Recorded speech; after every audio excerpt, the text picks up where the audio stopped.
Proposal किंवा तिला काही सांगायचंय अशा स्त्रीप्रधान नाटकात ही आम्हाला असतात काळी उठून दिसतो, लक्षात राहतो. तर याचं रहस्य काय? ही क्लॅरिटी आमच्यामध्ये होती की हा तुझा झोन आहे, हा माझा झोन आहे. पात्र म्हणून परफॉर्मन्स मध्ये ह्या भागात हे तू परफॉर्म करत असताना माझ्याकडे प्रेक्षकांचं लक्ष जावं म्हणून उगाच काहीतरी करणं हे मी करणार नाही आणि ते तीही करणार नाही हा विश्वास होता. सो त्यात रहस्य काही नाही, हे समजूतदारपणा आणि प्रामाणिकपणा, स्टेजवर असतानाचा प्रामाणिकपणा ह्या गोष्टी असतात. नमस्कार. नमस्कार. या नाटकातील तुझी भूमिका आणि सविता दामोदर परांजपे हे नाटक तुला का करावं असं वाटतं? मुळात 40 वर्षांपूर्वी इतिहास जवळजवळ रचलेलं नाटक आहे. साधारण 6 ते 7 वर्षांच्या कालावधीमध्ये 1200 प्रयोगांचा टप्पा गाठलेलं हे नाटक आहे. राजन ताम्हाणे हे आमचे अतिशय जवळचे मित्र आणि तेच ह्या नाटकाचे मूळ दिग्दर्शकही आणि आत्ताच्या ह्या पुनरुज्जीवित स्वरूपाचेही दिग्दर्शक तेच आहेत. मला असं वाटतं की ही अशी माइलस्टोन, मैलाचा दगड, मापदंड ठरलेली नाटकं पुन्हा येतात हे आमच्यासाठी कलाकार म्हणूनही आणि प्रेक्षक म्हणूनही फार आनंदाची गोष्ट असते. आणि त्याचा भाग व्हायची संधी जर मिळत असेल तर कलाकार, एक नट म्हणून मला हे फार चॅलेंजिंग आणि फार आनंदाचं वाटतं. आणि राजन काकांबरोबर काम करायचंच होतं पुन्हा एकदा, त्यामुळे ती एक संधी, तीही एक आकर्षक बाब होती. या नाटकामध्ये काम करायचा आनंद, ह्या नाटकात काम करण्याचा आनंद वाटण्याची. सो अशी काही कारणं आहेत ज्यामुळे या नाटकात काम करायला मजा येते. 2003 पासून तू या मनोरंजन क्षेत्रात आहेस आणि नाटक, चित्रपट, मालिका अशा तिन्ही माध्यमात तू काम केलंस. तर 2003 नंतर हे माध्यम कसं कसं बदलत गेलं आणि तू त्याच्यात कसं स्वतःला बदलत गेलं? नाही, मी माझ्या नशिबाने मला एकातनं दुसरं काम मिळत गेलं. बाय चॉईस मी 1 वर्ष गॅप घेतली होती, ती वगळता मी सलग 3 महिने काम नाही मिळत आहे समोरून म्हणून घरी बसलोय असं सुदैवाने नाही झालेलं. बदल खूप घडत गेले. मी नाटकाच्या बाबतीत आत्ता सांगतो कारण आपण नाटकाच्या सेटवर बसून बोलतोय. फेजेस येतात, काही लाटा येतात. मी सुरुवात केली तेव्हा जरा कौटुंबिक किंवा काय म्हणतात त्याला, हलकी फुलकी, विनोदी नाही म्हणणार मी, हलकी फुलकी नाटकं ही लाट मध्यावर होती. त्याच सुमारास सही रे सही आणि लोचा झाला रे सारख्या नाटकांची लाट सुरू झाली होती आणि मग ती थांबलीच नाही. म्हणजे त्यांचं जे यश यदा कदाचित हे धमाल विनोदी, पण ह्यात फार्स होता, ह्यात स्लॅपस्टिक होतं, पण हे कॉमेडीचे जॉनर खूप प्रकर्षाने काही वर्ष मराठी व्यावसायिक रंगभूमीवर अधिराज्य गाजवत होते. त्यामध्ये सुद्धा काही अत्यंत गंभीर स्वरूपाची आशयघन नाटकं येऊन गेली. पण आता ह्या आउटराईट कॉमेडीज ची लाट पुन्हा थोडी ओसरायला लागली आणि मग पुन्हा कौटुंबिक, तुमच्या आमच्या आसपास घडणाऱ्या विषयांवरची, त्या विषयांवर बेतलेली नाटकं, असा एक काळ येऊन गेला.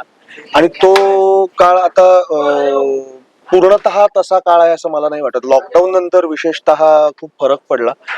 कमी पात्र रचना असलेली नाटकं जास्ती प्रमाणात आता दिसतात. 2 पात्री, 3 पात्री, फार फार तर 4 किंवा 5 पात्री. पूर्वी जशी 9-9, 8-8, 9-9 पात्री नाटकं होती तशी आता फार बघायला मिळत नाही.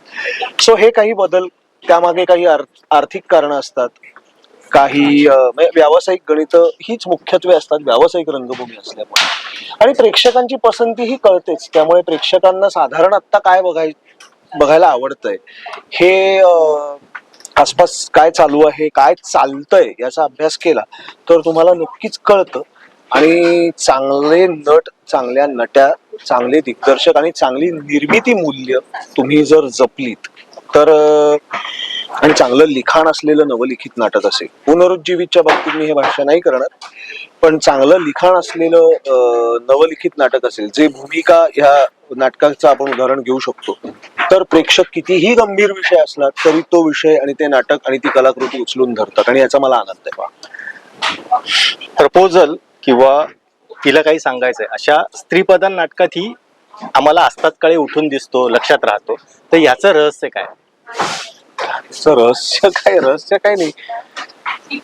मला हे कळतं की एक नाटक हे काही प्रसंगांमध्ये विभागलेलं असतं. म्हणजे जरी ब्लॅकआउट नसला, आता प्रपोजल मध्ये ब्लॅकआउट नव्हतं, पण तरी त्यात काही घटना होत्या, त्या ठळक घटनांमध्ये त्याची विभागणी केली गेलेली होती.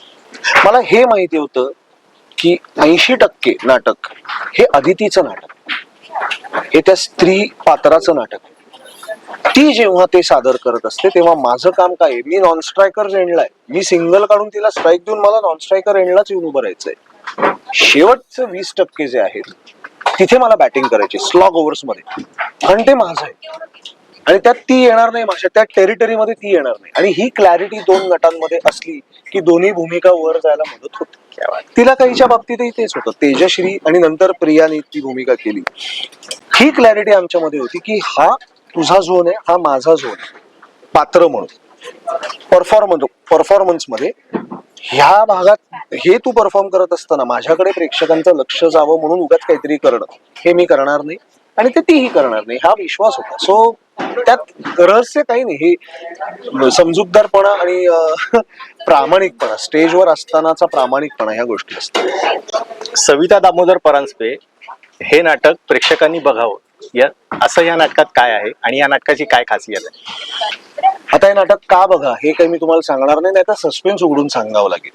पण मला माहिती आहे तुम्हाला हे नाटक बघावं असं वाटणार, कारण आतापर्यंत मुळात आम्ही हे नाटक करतोय हे जेव्हा आम्ही मीडियाला किंवा सोशल मीडियावरती बाहेर बातमी पसरवली तेव्हा कलाकारांपैकी कोणाचंही नाव आम्ही आधी जाहीर केलं नव्हतं. फक्त नाटकाचं नाव 40 वर्षांनंतर परत येतंय आणि नाटकाचं नाव, आणि त्याच्यावर आम्हाला जो रिस्पॉन्स मिळालाय, त्याच्यावर आम्हाला ज्या इन्क्वायरीज आल्या म्हणजे आमच्या पेजवरती की हे कोण कोण आहे ह्या नाटकात, बरं ते आम्ही काही लोकांनी ते रिपोस्ट केल्यामुळे काही लोक प्रेक्षकांना अंदाज आला की आम्ही काम करतोय.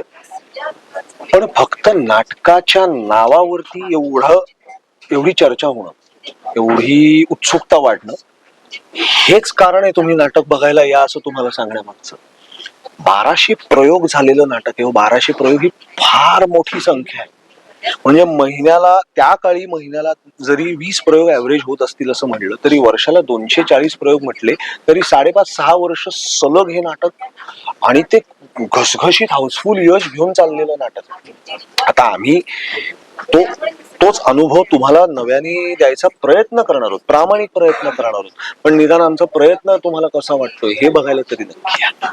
शेवटचा प्रश्न, पुढचं पाऊल या मालिकेच्या तुझ्या भूमिकेवर प्रेक्षकांनी खूप प्रेम केलं, आजही ती भूमिका आणि मालिका लक्षात आहे, तर आस्ताद काळेचं पुढचं पाऊल काय आहे? बापरे, आता ह्या नाटकावर पूर्ण लक्ष केंद्रित केलेलं आहे. पुढे जाऊन मला जरा दिग्दर्शक म्हणून काही करायची इच्छा आहे, शक्यतो नाटक, आणि निर्माता म्हणून एखाद्या माध्यमात उभं राहायची खूप इच्छा आहे. बघू आता कसं. खूप खूप धन्यवाद.